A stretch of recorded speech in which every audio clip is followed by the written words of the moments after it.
Okay. Let's see if I actually have all this stuff correct. Guess we're gonna have to wait for folks to start showing up and see how this stream is going.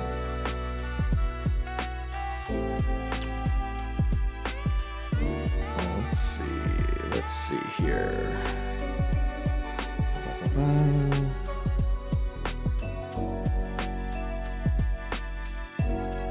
Now I had the chat on the screen a second ago. And now it's gone. Oh, so it goes.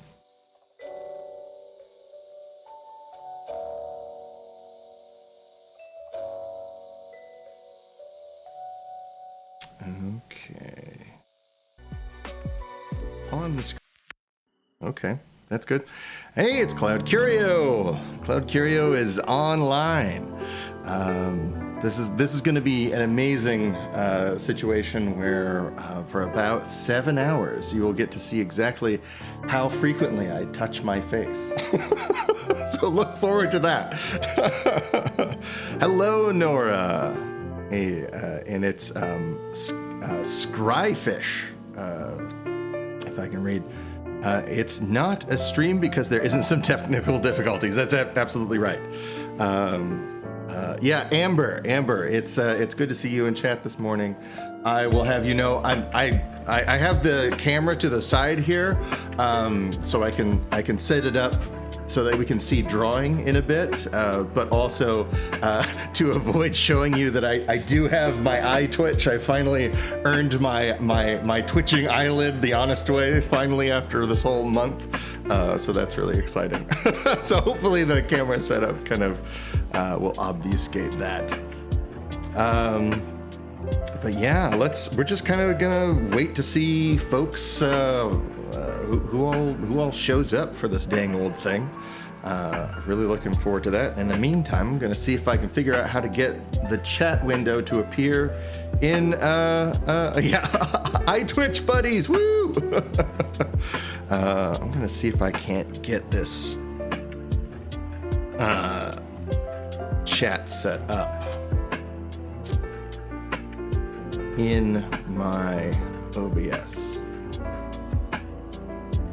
because that would be just incredible.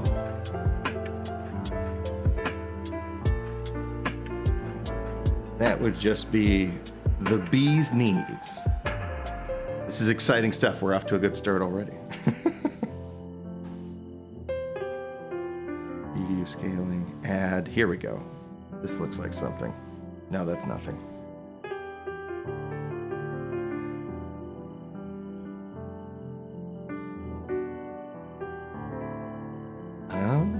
So it goes. All right. Is the music level okay? We're going to be kind of listening to this this royalty-free channel all day. So let me know if the well, hello, Blitzkrieg Beard. It is wonderful to see you in the chat. Thank you so much for the kind words. I really do appreciate it. Joshua Long, I miss you, pal. And yeah. Okay, music is A+. That's great. Yes. Iron Golem says, hi, Kyle. Big fan of your work and a backer on the Kickstarter. Here's hoping we can cross that finish line. Yes, indeed. God willing and the creek don't rise. Perhaps even today. We'll see. Cool. All right. I'm getting the feedback that the music is at a perfectly fine level, which is wonderful to hear. Good. All right. So I'm just going to do the exciting task of Googling how to put chat into the window and keep it from disappearing. Okay. OBS, YouTube, chat. How do we do this? I don't want YouTube videos on this. I just want a simple, it's just, I know it's like 3 clicks away. So please just stop making videos about everything. I know this is weird for me to say, but we've got too many videos and not enough just like, here is a simple 3 steps with screenshots on how to do this very simple thing. Oh, my goodness. Now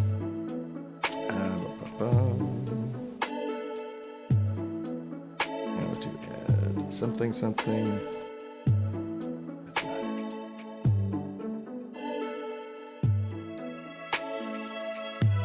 Go to channel reading platform of choice in the chat window. Hit pop out chat. Can I do that? Is that a thing? Is that a thing for me? Pop out chat.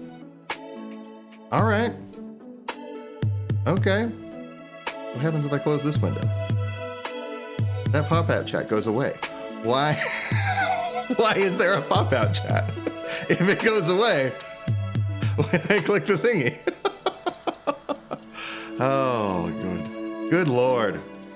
Off to a rousing start. It gets way better than this later on in the day. I have so many things planned.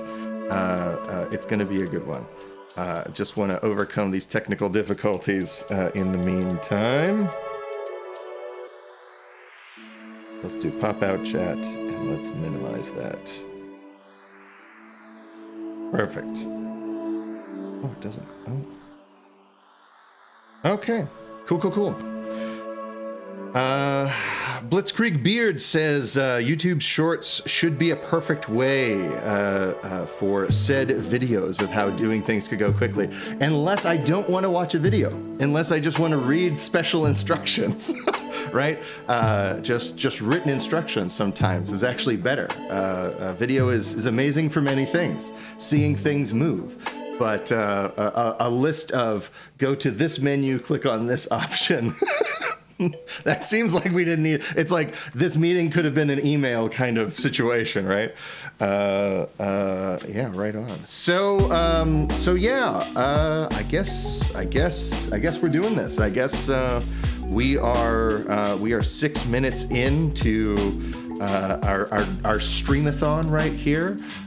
If you don't know me already, my name is Kyle, and I run this here channel called MapCrow, the RPG Art Show, and we are in fact going to be doing some RPG art at scattered points throughout the day. Probably start with some light sketching, and then get into actually working on a finished piece for Monstrous, and I have some big aspirations for that.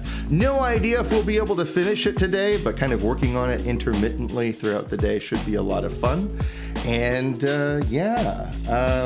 we also I want to take some time to actually look at some of the art that I've done and some of the art that inspires me the most.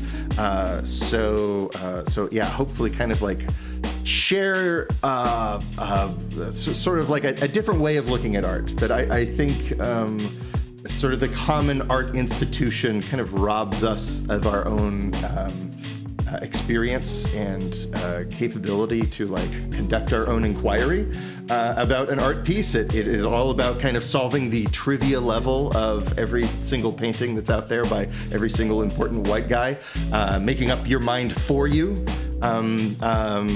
almost exclusively to either ensconce power for academia or for the wealthy people who own all these paintings and would rather like for more people to know about them so that the collections become even more valuable. So yeah, we will have a chance to talk about all of that good stuff. Yes. Blitzkrieg Beard is saying RTFM is an old and gold. Yes, absolutely, right. Which is something perhaps I should have done when we got here. I am currently in the midst of my semester teaching game design at Columbus College of Art and Design, and we are in my tabletop class. I frequently will write this on the chalkboard, these letters, which means for those that didn't grow up on bulletin boards in the 90s and early 2000s, it means read the effing manual. It's really fun to try to conduct a critique of a game that we're taking the time to play in class, and when it becomes obvious that it's like, well, I didn't like this game at all, I thought it was terrible, I didn't, so on and so forth, and it's like, well, you didn't actually play it according to the rules. Which, that happens. That is part of the experience. That is part of your journey as a designer, is to run into that friction from other people's rule books, or realizing that your own perceptions as a player from past experiences and assumptions are kind of also, especially in tabletop games, really has a strong pronouncement on how your experience goes. And it may, all of these mistakes and all these things you hate about the game might not have anything to do with the game. It might in fact have everything to do with your misunderstanding of it, which is far more common than you might think. Read the fine manual. Yes, of course, Christopher Salzman of the Roll for Topic podcast is wonderful to point out that there's perhaps is another more generous interpretation of this initialization. Is it okay? So this is another thing that I keep hearing about, that the people keep getting on my case about this. It's like, it's only an acronym if it spells a word, and then it's a backronym if the word that each of the initials of the institution spells was chosen specifically to spell that word. I don't know where we are with this, and I don't particularly care to learn, but it causes me distress nonetheless. Yes, there's a reason software comes with a README file. Yeah, I've actually started when I release like little games, digital games and stuff like that. I start writing out little READMEs that nobody reads, but they're there, and they will answer your questions and be helpful, especially if it's like a little demo for something. It's not really like a fully featured game. Probably checking out that README file is going to solve all kinds of problems. Yes, Amber is saying, all this instruction manual talk really warms my heart. Yeah. Amber, our project manager and layout artist at Cloud Curio, has a enormous amount of experience in writing instructional manuals for all kinds of interesting commercial products, and brings that kind of instruction design and a grad degree in instruction design to our work as a small press game publisher. So that keen eye for those kinds of details is much appreciated. Blitzkrieg is asking me, have I ever read the Encyclopedia of Things That Never Were? 10 out of 10, can recommend. Cool fantasy, art, and lore, very inspiring. Wait, hold on. Is that the Borges? Is that the Borges thing? The kind of, or is that the Book of Imaginary Creatures or something? We think of like a bestiary as sort of like a games term, like it's something that you get all these, you're filling out this for your 100% achievement of all the different monsters that you can fight in a specific game, or the monster manual, sometimes called the bestiary or sometimes mispronounced as bestiary for Dungeons and Dragons, when in fact the bestiary was sort of a literary format in the Middle Ages, and it was almost more of closer to a book of fables than a book of zoology or a proposition of what the world was actually like. It was like, what lessons can we learn from these creatures that we misunderstand? And oftentimes there were like moral lessons that would sort of like, tie back to biblical imagery and all these kinds of things. So while some of these creatures, like the salamander, for instance, we know this is a cute little amphibious kind of lizardy thing, but it in fact is in I think it's Pliny the Elder wrote this bestiary. It's sort of has this whole like rebirth cycle and like these fire elements associated with it and all this kind of stuff. And it's very unclear to me, and I think many historians, I'm fully talking out of my butt right now, but it's unclear how much people actually believed that this was a work of serious zoology, or how much this was kind of getting at some other kind of more poetic truth. And so yeah, and I think that's actually something we're trying to do with Monstrous, is like put that poetry and put that mythology back into these the definitions of these creatures, and so they're not just like a sack of hit points and all that kind of stuff. Bendick Nilsson says, are kobolds being covered in Monstrous? If yes, how are they changed? Are you building upon the original version of the Building Better Monsters kobold video, or are you using a different concept? I don't know that we have actually written down. It's probably going to hew somewhat closely to the Building Better Monsters videos, although they might get a completely different physical appearance. To me, it's really important that so in Monstrous we have this form, or we have this core called mobs, which is kind of where your weird little guys live, and so your goblins and your kobolds and your imps and your pixies and your little tricksters and all this kind of stuff. And we really what we're trying to do is offer a version of these that is kind of more about these coagulated fears that are specific to a certain community, as opposed to kobolds as kind of like these like little MacGyver dragons. As much as I love little MacGyver dragons that are like duct taping beehives to a baseball bat, like that's awesome, but that already exists, and so we want to find our own take on it and make sure that we're having fun. But you would have to ask, I think, Kenny. So oftentimes Kenny looks closely at the things that I'm doing on the Building Better Monsters videos, but he also has free license to kind of like go his own way with things, and oftentimes makes them far better than what I came up with, which is fantastic. Oh, it's Sally. Hello, Sally. Good to see you. Good to see you. Okay. Sam, good morning, y'all, or time zone programs. Yes. Wonderful to see everyone. Hello, Axiom Delver. Axiom Delver, you have been in the twilight of Twitter.com.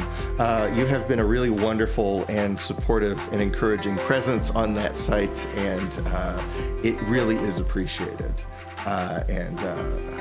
So it's just like, it's in these algorithm-mediated spaces upon which we congregate, that kind of positivity and humanity and warmth is all too rare and not unappreciated.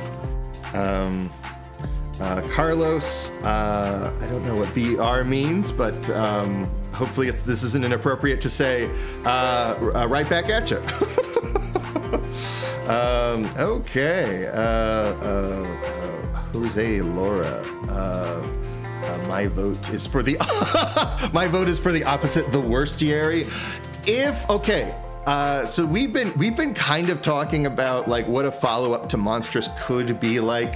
if we do something that has horse lore, which is this horse that is made out of like hands and has hands instead of hooves, hands instead of the face, but human ears off the top, you know, or the Marpy, which is like a chicken with a human's head and hands for feet. That would go in a book called The Worstiary for sure. Actually, okay, so I have I always kind of get angry with, well, I get a little short with some streamers sometimes, because they have these brilliant ideas and then they don't write them down. So I'm just gonna, in this document that I have open up, I'm gonna write down ideas from stream, and I am going to write down horse lore and Marpy go in the Worstiary. That is so good. And let me make sure I get the credit right for that. So that is Jose Laura. Jose Laura.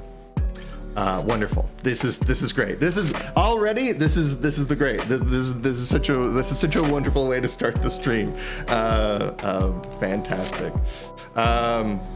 Yeah, I mean, I think we should all make worstiaries. Like, I think Axiom Delver is like, yeah, my vote is the opposite, or saying like writing that down. I think everybody should be trading these ideas back and forth. I mean, so, you know, especially with how this calendar year began, with the OGL nonsense and everything, I think, you know, we as small press and independent people and community members are far more capable and have far more to gain from spreading these ideas out and everybody kind of proliferating all these fun ideas. I think, you know, Axiom Delver's Worstiary, or Jose Laura's Worstiary, or Cloud Curio's Worstiary. Like, let's all just do our own version and put our name on our work, and I love it.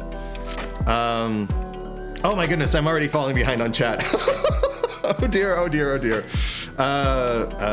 This is good though. I'm really enjoying this. Kenny's here. Kenny, if you would be so kind to tell us what your ideas are for kobolds. Like, do we have a different spin on this? Are they going to look just like what we have in the Building Better Monsters videos, or like, where are you at with that creatively? Because if memory serves, we haven't actually written out that form yet. Let's see. David H. I think the longer it goes, the louder the music feels. Did you say CCAD? Does Kyle make art under the gloomy sky of Central Ohio? Well, let me adjust that music, because I think it's difficult to make music too quiet. Just turn that down just a little bit. And you know, it changes from song to song as well. Okay. So thank you for that note about the music. The handiary is what Chris is saying. Let's see here. Where was I? Yeah, so I do live in Columbus, Ohio. And I teach. I am an assistant professor in the game design department there. I'm listed on their website. This is public knowledge, so I don't mind saying. And actually, for one more day, if you are in the Central Ohio area, I'm having to miss it because of this, but I did have the wonderful pleasure of visiting Cartoonist Crossroads Columbus, which is an amazing, world-class comics and cartooning festival here in town. Yeah, definitely check that out. Actually, let me show you what I got from that, because it's some cool stuff.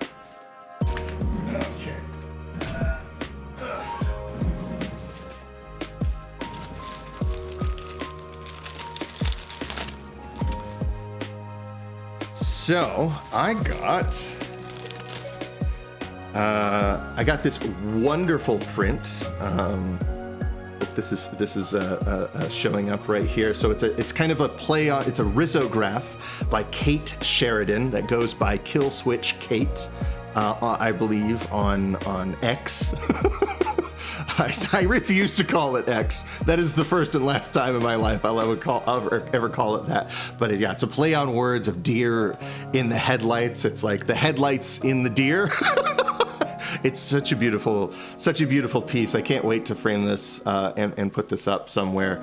And tremendously jealous of someone who has access to a working risograph. And then I also have this wonderful zine, also from Kate, which is it's called The Fallow Time, and it perhaps we'll read through it later on today, or at least part of it. Yeah, it's this just absolutely gorgeous comic about kind of like downtime activities in D&D kind of thing, like the moments between adventures. And Kate is one of my most favorite cartoonists. I've been following their work for what seems like an awful long time, and I had the great joy of finally meeting them in person at the Comics Festival. And if I am on this earth to do anything at all, it is to meet wonderful artists and find out that they are in fact just as lovely as I always imagined. So yeah.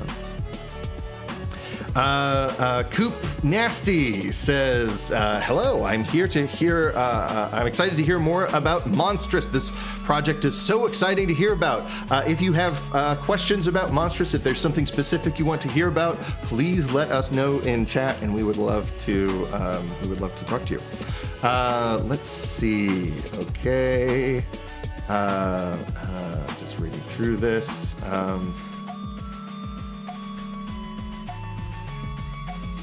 So Axim Delver has a question.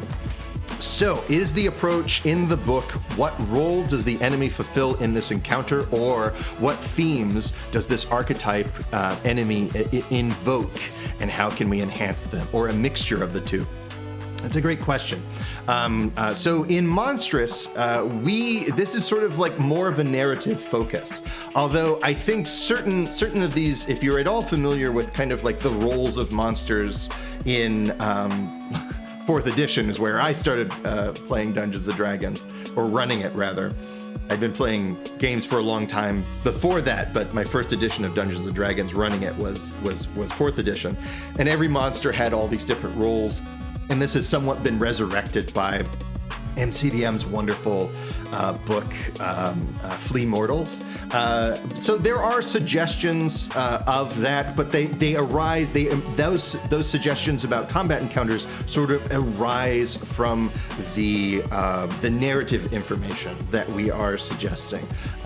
There's no real combat stats and no real like abilities that apply just to turn-based combat in Monstrous, because you already have probably at least one, if not several books that are full of that kind of information.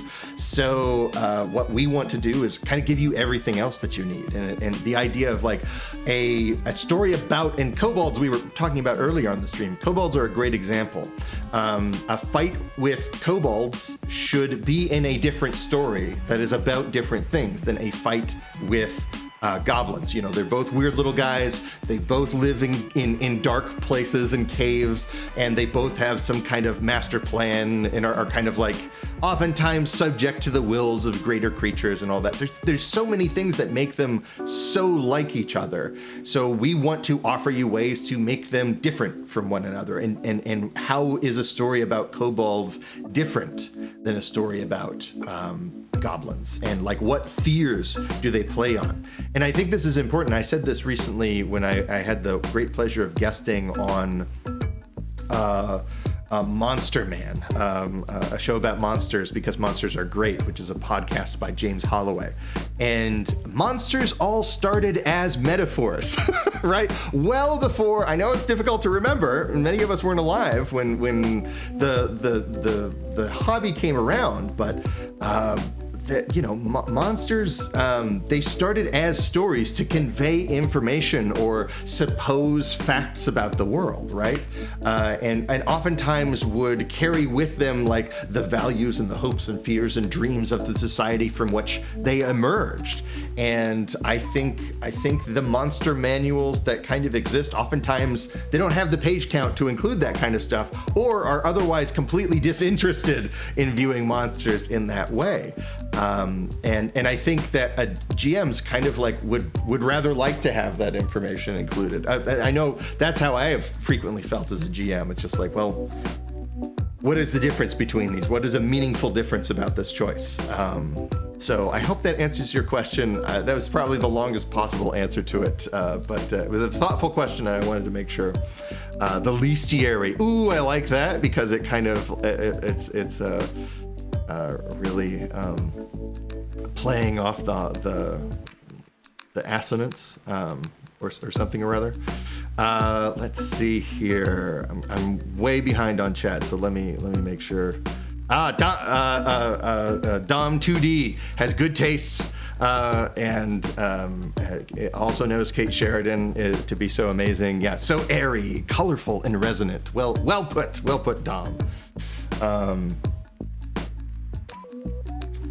Okay, all right. So Amber, it looks like, is going to like add questions in a separate role here on and kind of collate them in a different spot so I can check them, which is really nice. But if I see them, I'll just answer them. But sweeping back to what Kenny was saying about kobolds. Kenny says, so kobolds are a form of the mob category, creatures born of a community's fears. Our kobolds are based around the fear of surrounding mining danger, being trapped underground. So yeah, it does sound like really close to that Building Better Monsters episode. But as if you saw my live stream prep session that I did for +1 EXP, the mobs have kind of like a really good structure for how these fears kind of foment and escalate the narrative situation in them. The mobs are it's really excellent design. David H says show and tell section, lol. Yeah, I had no idea that this event was in town. Yeah. It happens every year. I think they skipped 1 year or two for the pandemic, but it's been going on since about 2015, and it just gets better every year. And it's actually I have only actually cut the mustard to get a table once out of all the times that I have applied to be there. It's a very selective, because there's not many tables. There's not many spaces to table. So that means that the overall quality of artists that actually are able to table is incredible. Butcher Pete, if you had to fight one monster from Monstrous, with another monster from the book at your side, which two would you pick? Okay, I would.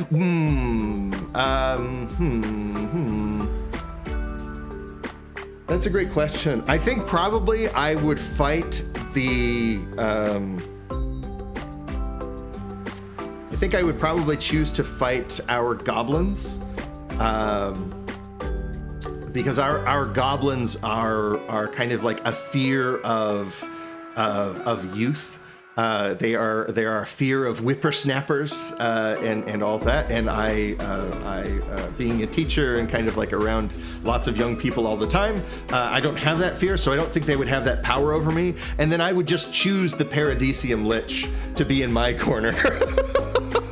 Right, so like if in 5th editions, like I would choose a Sarah Rack to be on my side, and then to go up against like a little puny goblin. I think, you know, so I want everything to be in my favor, and I think our liches are, though the way we have written them, they all have sort of like an understandable goal. Like they are not necessarily tragic villains, but there's something that's like, okay, I can see how you can have like 5,000 years worth of cult worshippers kind of helping you do this long game plan. This kind of makes sense to me. So I feel like probably me and the Paradisium Lich would have a lot to get coffee and talk about after we annihilate this group of goblins that popped up in the woods nearby. Okay. Iron Golem is oh wait, hold on. So Coop Nasty is asking, in regards to the creation of Monstrous, how do you get yourself prepared for the creative process? We will do some of that later today, actually. One of my favorite things to do is go back to source material and go back to kind of the primary texts, and because they haven't kind of accumulated the cruft of game design yet. If we go back to, like, you know, some old poems or myths or something like that, it's just like, what makes this interesting? What was lost? What has been what are the rough edges that have been smoothed out? And how do we accentuate that? But yeah, and also I like looking at old paintings. Love looking at old paintings to steal ideas from. Iron Golem asks, have you read the Monstrous Overhaul by Skirples? Do you approach your approach to Monstrous reminds me of that. It's all about prompts and inspiration than stat blocks. I have not yet read the Monster Overhaul, and I think a lot of creators, once they hear that there's sort of like a similar kind of project in creation, will oftentimes shy away from it. So they want to be sure that they're not subconsciously stealing from somebody else. But I will say I adore Skirples and their work on Tomb of the Serpent Kings is really second to none. And also I have on my here, I'll just go get it. I love doing show and tell. So let me get my favorite Skirples book that I own.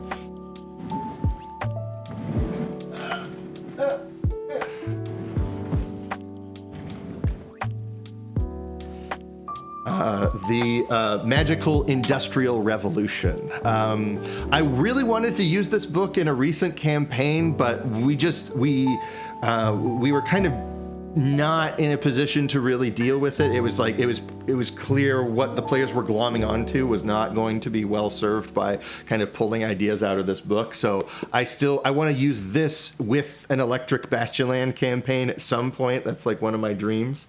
But it's a tremendous book, and as long as I'm shouting out Skirples and their incredible work, I may as well also shout out Questing Beast, which is kind of probably the whole reason I'm doing this today. Is around the time that I got really excited about the idea of doing illustration and game design for tabletop RPGs. Oh, it's my cat. My cat has come to let me know it doesn't like how I've rearranged the furniture. Do you want to come up and say hello to everybody? She hates it when I do this. This is my cat. Her name is Lofi, and she has been really grouchy about how I've rearranged all my furniture to make sure I can get the good internet stream. But yeah, Questing Beast is kind of showed me that black and white art still has a place, at least in the old school movement, and that there is still like a strong art focus in the community. You don't have to make everything look like a magic card. There's lots of room and acceptance for like the fact that the OSR has Scrap Princess makes it one of the coolest art movements that have ever existed. This is, of course, from Patrick Stewart's Fire on the Velvet Horizon. Although it's wrong to say that it's just Patrick Stewart's, because obviously this is a very close collaboration with Scrap Princess on this. But I digress. But yeah, so the longest possible answer to have I read this thing? No, I haven't. But these are the things that it makes me think of. Let's see here. Bendik Nilsson asks, do you have a favorite D&D or just general fantasy monster? What do you like about it? Aesthetics, mechanics, lore?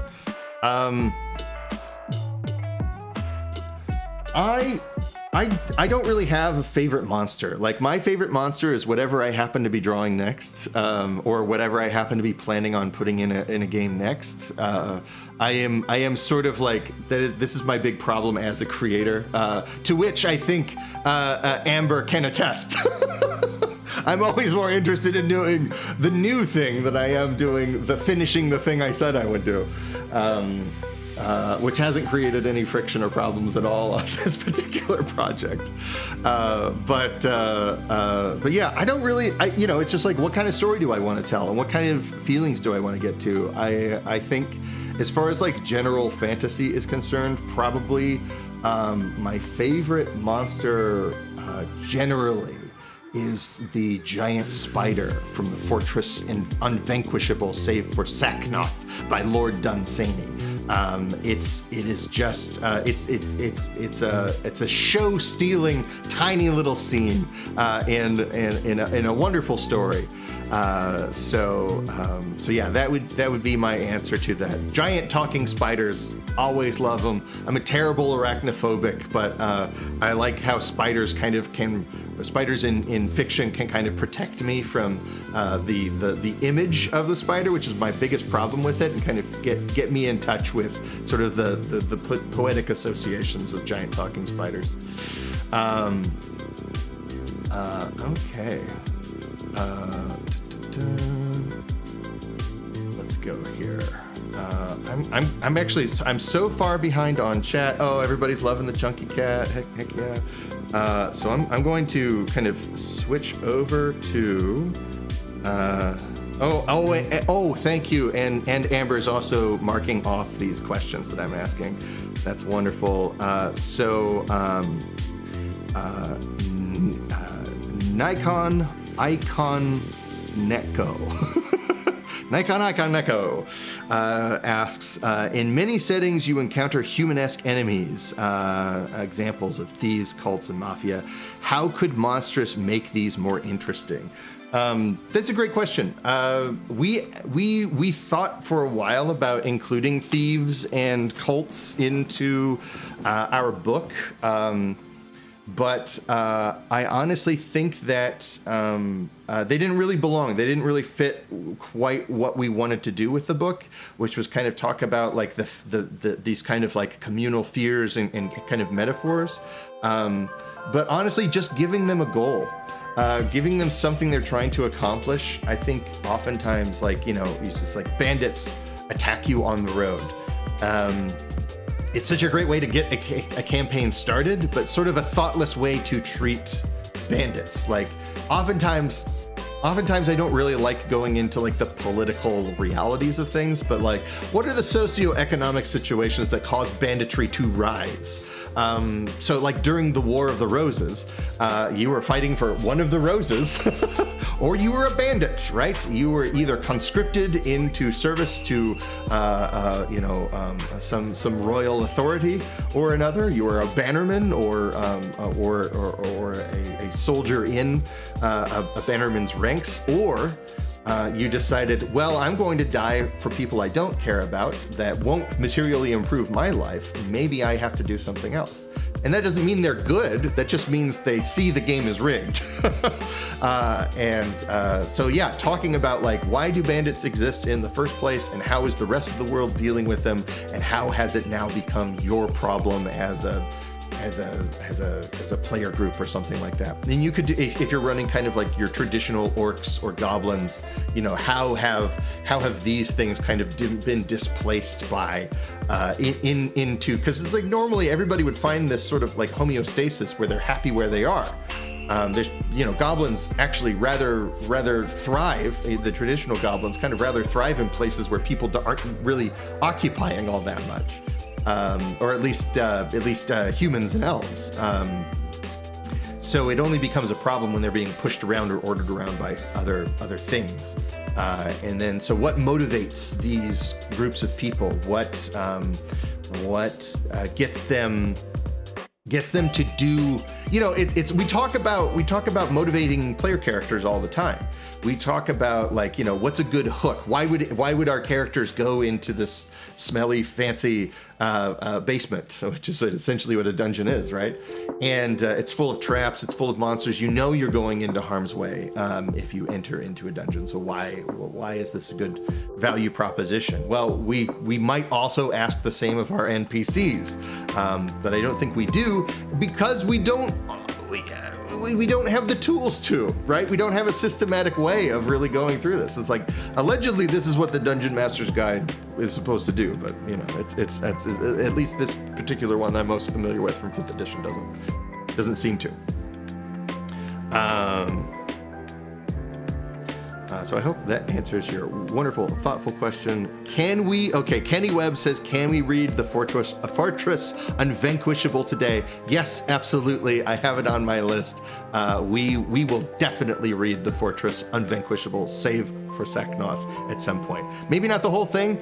I don't know that I got the pipes for it, but it's I do want to do some selected reading from it. Absolutely. Vulcanor Boss says, do y'all think you will be able to reach the funding goal before the deadline? I mean, it seems likely. We have analytics that are telling us that this seems likely, but you never know. I mean, anytime you set out to do anything, it's sort of like, you know, what if you throw a party, you invite everybody you know and nobody shows up? This is always a thing that can happen. But you know, you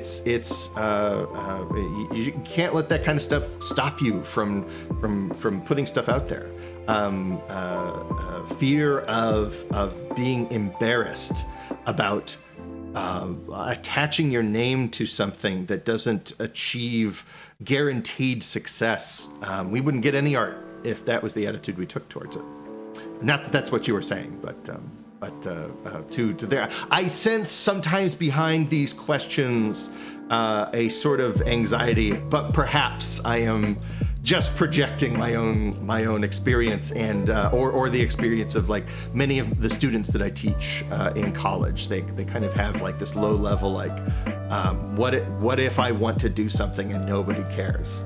That's always there, and it never goes away. You just have to make friends with that feeling, because it ain't going anywhere.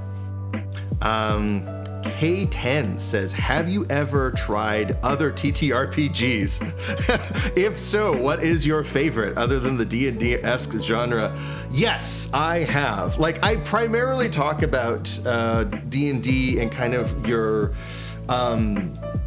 normal sort of like traditional fantasy games, because that, I feel like that has the widest audience, and if I'm going to spend hours and hours thinking about a video, drawing stuff, and I want the video to be useful and applicable, you know, I try to see where the community is. And plus, I love the fantasy genre. It's like it's in many ways artistically, it's my first love.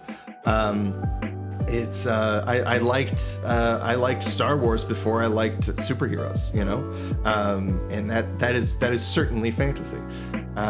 So yeah, the original Hobbit animation, Rankin Bass, and all of these things. So that's kind of like where my home base is. That's the things that I like to draw the most. But I have played lots of games. Here's something, because I feel like there are several different communities that perceive me in a different way, and it doesn't stop me from doing anything. I don't really let it get to me. But there's like a story game community that think of me as a 5e guy, and there's the OSR. I consider myself, if anything, an OSR artist, because those are the other artists that I really care about.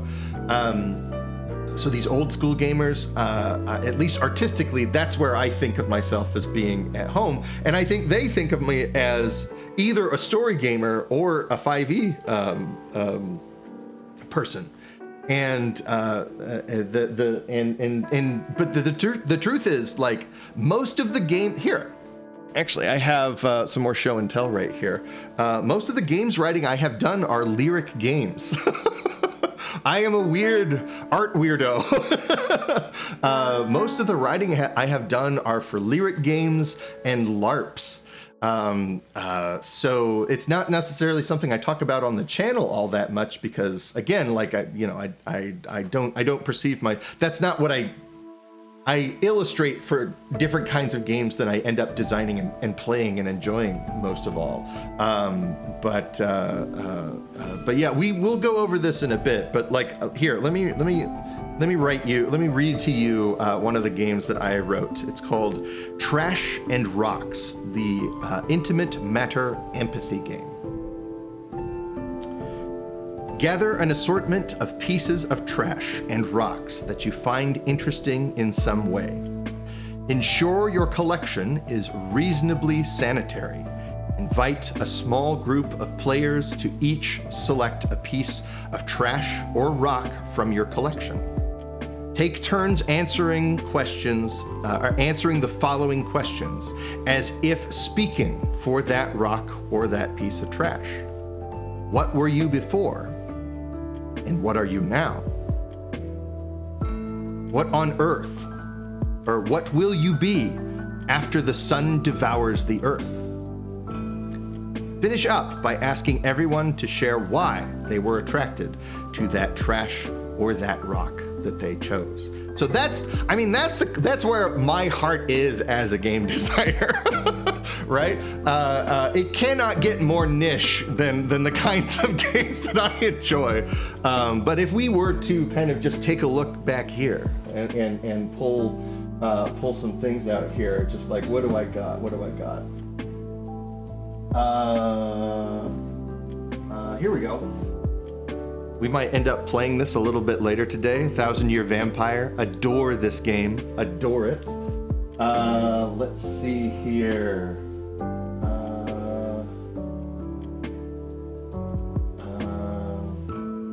Let me step away for 1 second.